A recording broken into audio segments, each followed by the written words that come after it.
this topic, and I'd like to introduce Van Lee. She is the HR director at Lighthouse Labs, which is an organization, a tech education company focused on helping people learn about web development and data science. So I find that super, super interesting. Van has 13 years of experience in HR, change management, leadership. So she's gonna impose her knowledge, let us learn from her about analytics to upskill and reskill employees in the next 9 minutes. Thank you so much.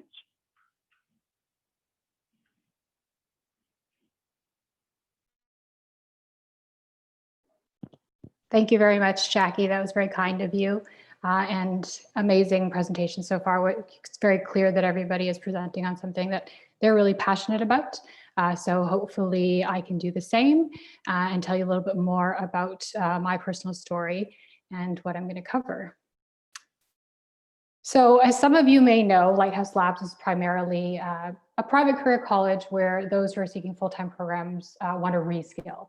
Basically, this is the process of acquiring new skills to transition into a different profession. What some of you may not know is that we actually have a suite of part-time courses as well geared towards upskilling. So this is the same process, acquiring new skills, but for the same profession that you're currently doing. So why did I want to focus my talk on the subject of upskilling and why everybody should consider it? Well, especially HR. I wanted to first start with you sharing a picture from a book that I'm currently reading. So for some of you, you might recognize these children as adults. The person on the right is actually Roger Federer as a child, and the person on the left is Tiger Woods. And so this whole idea about early specialization is covered in a book by David Epstein called Range. And he makes the question for whether or not people who specialize early on actually end up being more successful in the long term. And the answer is, it actually depends. So what most people don't know about Roger Federer is, unlike Tiger Woods, although he was a precocious child, he actually tried his hand at over a dozen sports before he eventually landed on tennis. And the reason why this is important is going to come up a little bit later as I share my own personal story. And I'm sure a few of you will be able to relate based on how your tracks in HR have evolved as well. So how many of you relate to the reality of what a career path looks like in HR, particularly the bottom? I know for me personally, I've definitely experienced that. So whether it's you started off in people management, loved coaching and training so much that you decided to delve deeper into HR. Maybe a few of you were working in sales prior to this, landed at a recruitment agency, and then really got that rush when you were helping to match candidates with employers. For me, I am actually a finance grad who spent 8 years working as a frontline crisis worker in Vancouver. And I wanted to really combine my economic literacy with the emotional agility that I acquired working in human services. And so if these stories are so common across so many of us, why does the successful roadmap for HR still look like this? Well, the reason for that is because we actually tend to forget very quickly how valuable our initial sampling period is. What ends up happening is the greater we get to this kind of interest, capability, match quality, the greater the idea of fit ends up looking like grit. And so the reason why we become complacent moving up this ladder is because the titles, the salaries, the scope of influence are all great. The problem with this model is the landscape that we're traversing in terms of a labor market is actually changing quite a bit. And it's changing because of automation and complexity. So specialized functions like payroll, resume screening, even training and development are actually becoming more and more eroded because of these types of technologies. And the fact of the matter is the learning and the work environment we're in is quite different. So this brings me to the second biggest takeaway from David Epstein's book, which is around wicked versus kind learning environments. So what does this mean? Well, to go back to his analogy of, say, chess or golf versus on the spectrum of complexity cancer research, there are some people who actually benefit very well from specializing very early because they operate in essentially a kind learning environment. What does that mean? Rules are apparent, patterns repeat, feedback is continuous, and there's a wealth of data. This is why IBM is able to automate chess playing and strategies so well.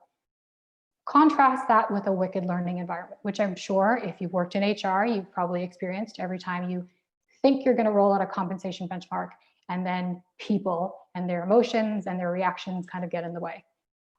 This is where rules aren't apparent, patterns don't repeat, feedback is not continuous, and previous or historical data doesn't actually always direct forecasting. And so this is not to say that these learning environments don't actually oscillate back and forth. You probably do find yourself working in different situations where both are apparent. And there's definitely a lot of middle ground. Self-driving cars is one example of that, where there's an element which is important for repetition, and then another element that's really important to consider human error. And so why is this important for HR people? Well, the fact of the matter is, like I said, we actually do find ourselves operating in both worlds. A lot of our work day to day can be very administrative and can be automated. But for those of us that choose to work directly with people, that X factor, that wicked learning environment will consistently be there. And so how do we allow ourselves to increase our range and proficiency, be able to process the data, gain the insights, and really utilize that to make better decisions? Well, this is essentially why HR should care about data, and particularly the idea of upskilling. Probably at this point in time, very few of you are going to consider changing careers, moving into, becoming a controller, a marketeer, et cetera. But I'm sure many of you want to continue along that learning path and improve cross-functionally across different disciplines, either within your organizations or even within different industries. So I would say for HR to prepare to work and learn in wicked environments, we really do have to improve our data literacy. And so this essentially brings me to kind of my current analysis of the landscape we're in. This was a survey that was done by Deloitte across multiple industries, multiple sizes of HR leaders, basically asking them how prepared do they feel they are when it comes to being able to analyze, interpret, and provide insights with metrics. As you can see, very few of them are above 50%. And this isn't great for us because like I said, the landscape that we're working in is going to continue to evolve and be much more complex. And so for those of you that are interested in learning more about range, why generalists will triumph in a world of specialization, you can read this book by David Epstein, where he covers more of those things. But really, this is my last kind of pitch to you in terms of improving your own range. Many of us started out as generalists, doing the soup to nuts of HR, whether it was compensation, recruitment, training. And as we kind of continue along in our careers, like I said, we get very complacent and we forget that we continue and should continue to actually be what I call specialized generalists. So continuing along that path to learn more and more within our own profession. So thank you very much, everybody, for listening to what I'm passionate about, upskilling and reskilling.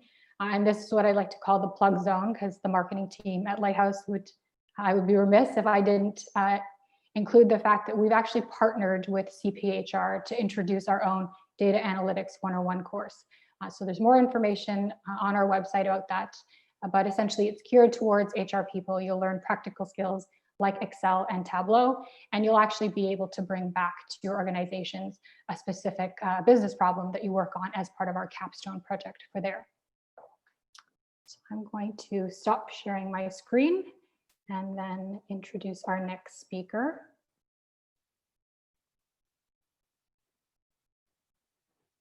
So our next speaker is Matt Burns. Matt is a serial entrepreneur. He's an HR consultant and podcaster.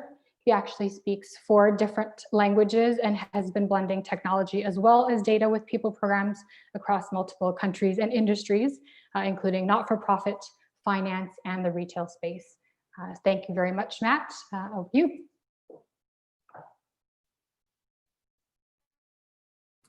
Matt, you're muted.